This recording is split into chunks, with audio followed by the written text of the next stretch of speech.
In today's video, I'm going to teach you how to enable or disable hardware acceleration in Google Chrome. Hardware acceleration lets Chrome use your computer's graphics processor or GPU to help render web pages, videos, and animations. When it works well, scrolling feels smoother and video playback can be more efficient. If you're seeing screen flickering, graphical glitches, or unusually high CPU usage while browsing, turning this setting off and on is a quick way to troubleshoot.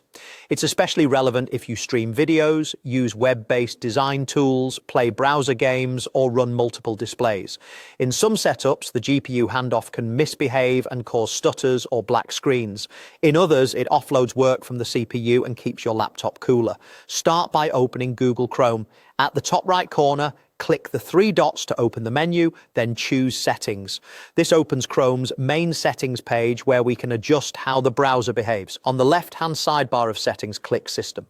This section controls features that interact with your device's hardware. Depending on your Chrome version, you may see System grouped with Performance, but the option we need will be here. Find the switch labeled Use Hardware Acceleration when available.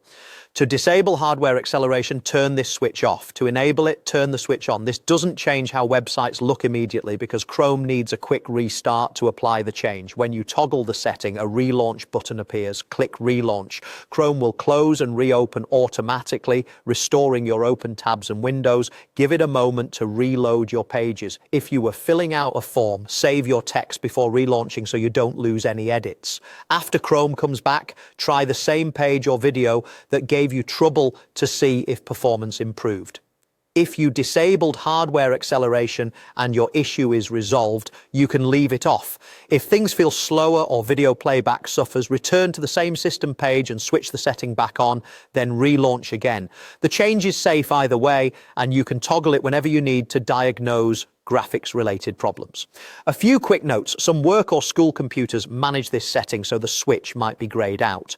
Also, improvements can depend on your graphics drivers and operating system. Keeping your browser and device up to date helps you get the best results. That's it. You've learned how to enable or disable hardware acceleration in Google Chrome.